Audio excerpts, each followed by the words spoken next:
Wayne Madsen is an investigative journalist, nationally distributed columnist, and author who has covered Washington, D.C. politics, national security, and intelligence issues since 1994. He has written for The Village Voice, The Progressive, CAQ, Counterpunch, the intelligence newsletter based in Paris.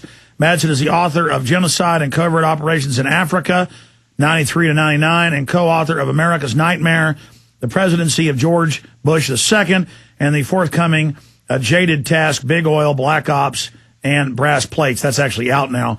Madsen is also the author of the Handbook of Personal Data Protection, Macmillan, an acclaimed reference book on international data protection law. Madsen is a former U.S. naval officer who has assigned to the National Security Agency during the Reagan administration. He also had 20 years experience in computer security and data privacy. He has also worked for the Naval Data Automation Command, Department of State, RCA Corporation, and Computer Science Corporation, which now owns DynCorp, I would add. But going to Wayne Madsen for the 50 minutes we have with you, sir, I want to get into a host of issues because Wayne doesn't make stuff up. There's a lot of reporters and a lot of people that are alternative media that mix in disinfo. I've heard him say a lot of wild things and things that sound wild and always turns out later to be true. And he helped us expose the fact that clearly the D.C. madam was murdered, and he did work with her, interviewing her, and went to dinner with her shortly before she died. He's broken just hundreds of major news stories, so it's always great having him. And I was talking to him. I said, I want to get into Obama's visit to the Middle East. Is that the capitulation? The West admitting their setup of the Muslim world, their takeover hasn't worked. I want to talk about the economy, the banks taking over, admitting they're raising interest rates in reality, using the hoarded money to buy up the system. I wanted to get into Africa. North Con, COM here in the U.S., AfriCon over there, now dominating, trying to take over. He wrote a book about that 8-9 years ago, so I want to discuss that today. A host of issues with him, but the first thing that I want to get into is something he mentioned kind of at the tail end of our little off-air discussion, David Carradine. Now, David Carradine's father was in some weird Hollywood secret societies, and there are quite a bit of those, but Aleister Crowley. Carradine, I know some people that knew him, was into the New World Order, supposedly getting anti-New World Order, was working, and even some of his lawyers and friends said on Larry King, on coming out against secret societies. That was on CNN, not just Infowars.com. And clearly there were different stories out of the police and looked like he might have been murdered. Some family and friends said he was murdered. Then the classic MO of being threatened said, okay, he wasn't murdered. So Wayne Madsen out of the gates has a lot of international connections and always breaks news here. So Wayne Madsen, WayneMadsenReport.com. Tell us about Carradine first. Well, Alex, I spent 2 years ago, I went over to Bangkok to investigate the use of child prostitutes by U.S. diplomats primarily, but also visiting U.S. VIPs, including members of Congress. I got to know a lot of the people who investigate this type of sordid behavior in Bangkok. And what I'm getting is that there is a burgeoning sadomasochism S&M scene in Bangkok. There's a number of S&M clubs that are attracting a lot of Hollywood types, American, British, and French diplomats, as well as visiting VIPs from other countries, politicians included. And it's a possibility because of people I know who have spoken to the Thai police that what sometimes happens is that one of these VIPs will be visiting one of these S&M clubs, either have a heart attack or OD on drugs or even drink too much booze and die from alcohol poisoning.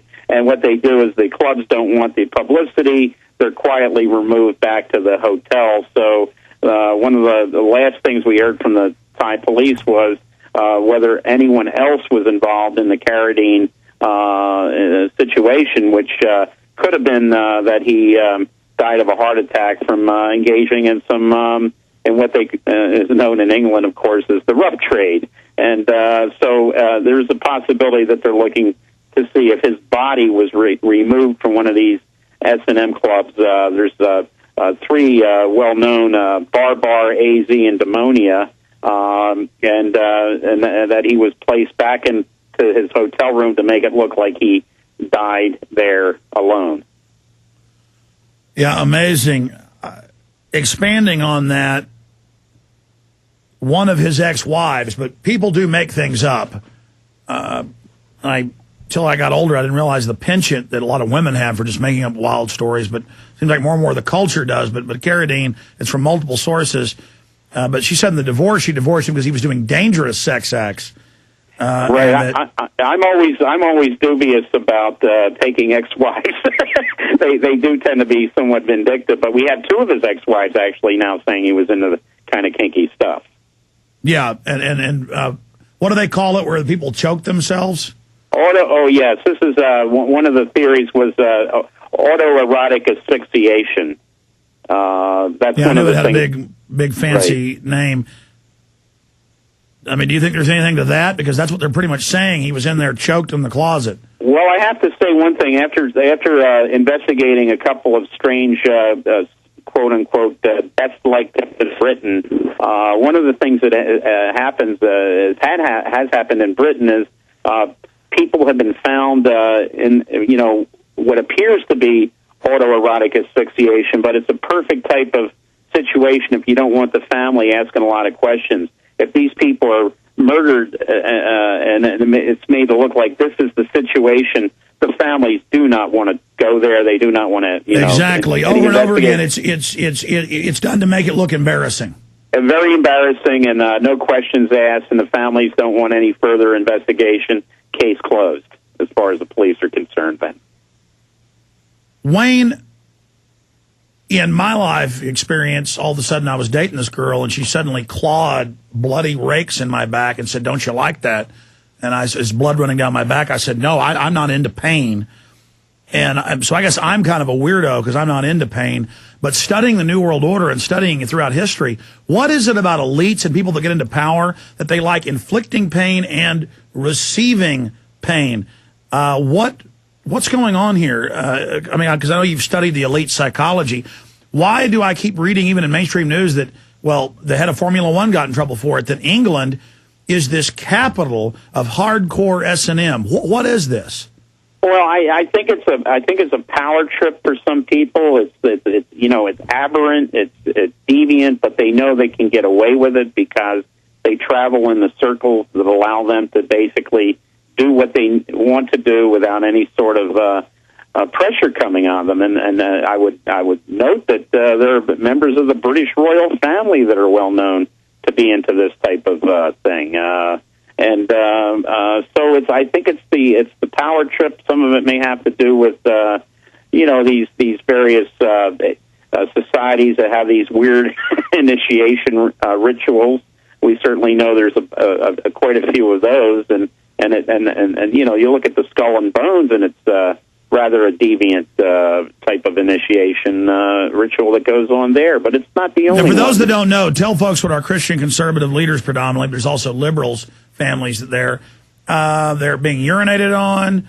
They're masturbating in coffins. I mean, that's the MO from pretty credible sources. Wayne Madsen, from your journalistic reports, what do you know about Skull and Bones behavior? Well, basically, it's what you say. The initiation.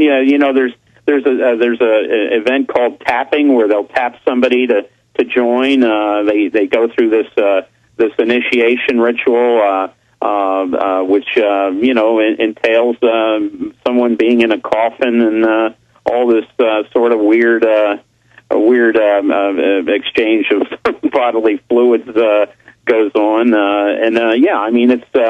I think it goes back to even more ancient secret societies going back hundreds and hundreds of years that had similar. Well, that's what I was going to say initiation. is, you hear about these fraternities where they beat people up or they have sex with animals, and it's like, oh, this isn't a ritual. The head guy just wears a hood and candles and does this because that's what we do. Well, why do they do that? And it's really hidden in plain view that these fraternities, a lot of them, are really the kind of the courtyard entryway into real secret societies that, like you said on record, go back thousands of years, because intelligence agencies of old were just called secret societies. Right, and I think a lot of people have been through various initiations. I was initiated into the Elks Lodge and the American Legion, and I mean that's a ceremony. But I think what separates them from some of these other groups is some of